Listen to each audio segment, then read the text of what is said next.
welcome back to Amazon Suspension Trends. This is Chris McCabe of e-commerce Chris, looking to help steer you away from problems, suspensions, appeal mistakes, making life worse for yourself.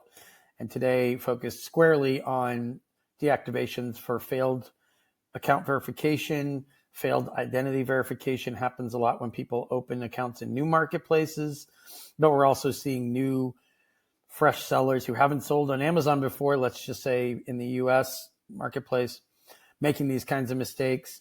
The first mistake that I encounter, since I tend to talk to people who have made a lot of mistakes before they even found us, and people who don't seem like they understand the process from the get-go. They assumed it would be easy layup, copy and paste material, and it wasn't. And they're kind of surprised, and it's off-putting, and they're shocked. And that Amazon's making life hard for people trying to open new accounts to sell their probably a new brand or a brand they've sold through their own site, but never on Amazon before. First words of caution are make sure before you start anything Amazon related to set aside rainy day funds, resources for account suspensions. It's just as important as the money you set aside for ad spend or buying inventory or marketing costs or manufacturing costs.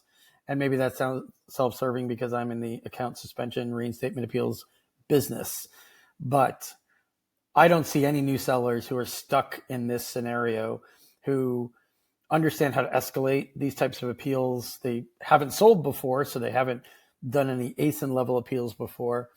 They don't understand escalations at all, really. I usually have to define that term. They think for some misbegotten reason that they can just submit through Seller Central. Eventually, if they submit enough times, they'll get it right. If you're resubmitting over and over and something's missing or something's inaccurate or there's typos or there's inconsistency, something's mismatched, submitting more times is just digging a deeper and deeper hole. And for people that fundamentally misunderstand Amazon itself and how they conduct enforcement, for brand new people who don't understand the appeals process, for people who think they can just ask around in some sort of WhatsApp group or mastermind, all I can say is even as a contingency, before you begin, you should at least set some resources aside for bringing somebody like us in to fix it for you, especially if you do have all the documents that you need and if Amazon's ignoring them. That's kind of another point I wanted to make. People are shocked and dismayed at how Amazon messages are generic and boilerplate and don't tell them what's missing, or they call account health and they call 5 times and they get 5 different answers. This is all normal stuff.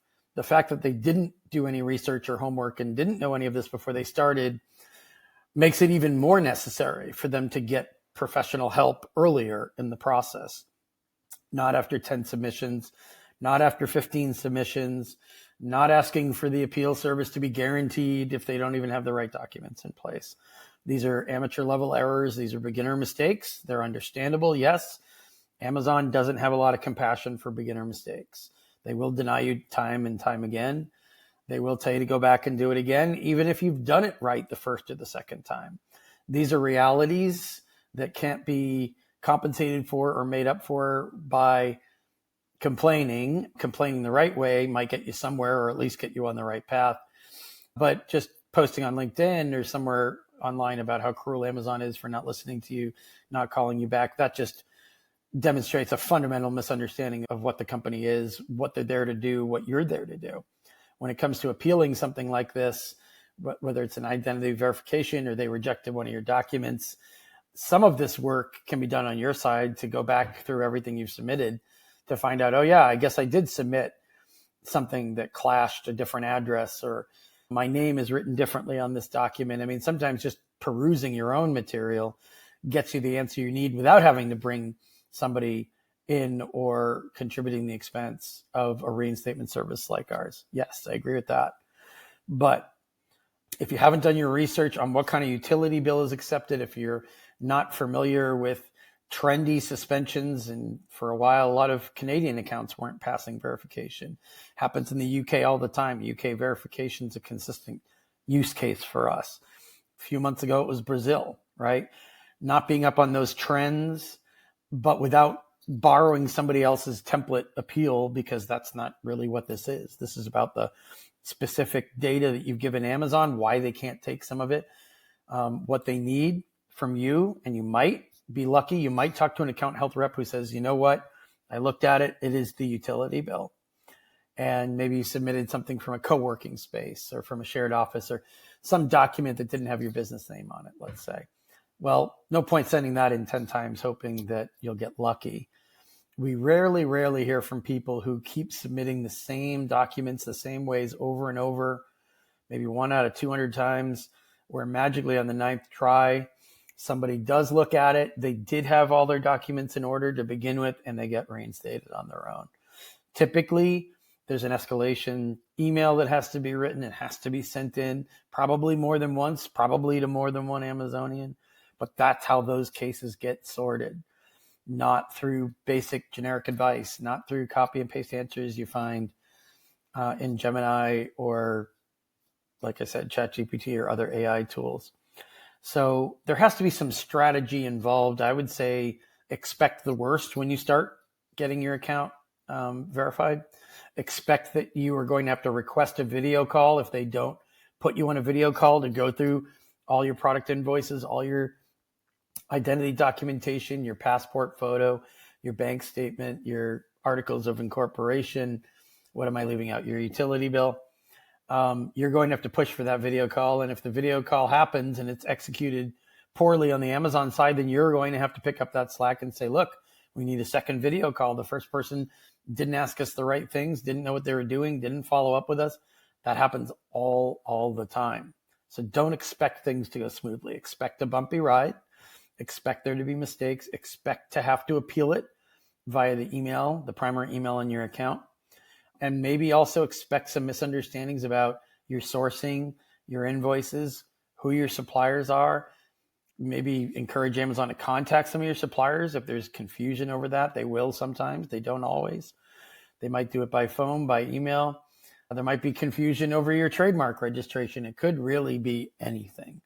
But that means you have to be prepared for anything. I wouldn't just see how it goes and then troubleshoot it on the back end, because that can result in weeks or months of appeals that are ignored if you're doing them wrong.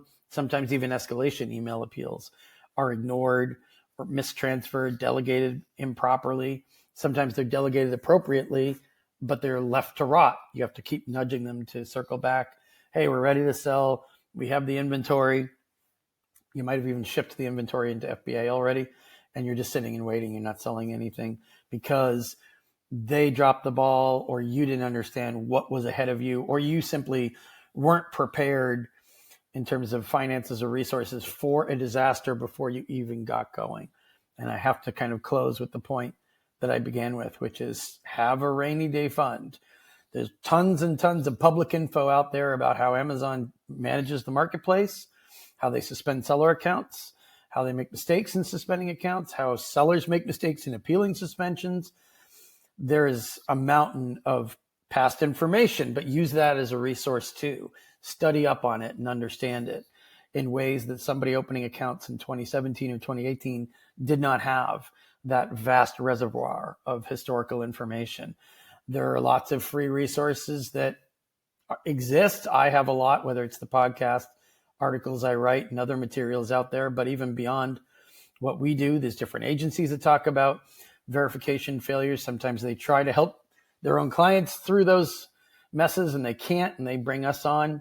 We work probably almost as often directly with the agencies as we do with the brand owners, because we work with this stuff every day. And that's why I do these videos, and that's why we give the advice that we do for people to be prepared, whether that means financially or by doing your homework or researching it ahead of time. Be prepared before the hammer comes down, because you don't want to be scrambling when you haven't even made that much money off your Amazon account yet, and then struggling with the appeals process on top of everything else. Questions on that, let us know. I'm Chris. You can email me, Chris at eCommerce Chris. Show us some examples and be happy to help you out.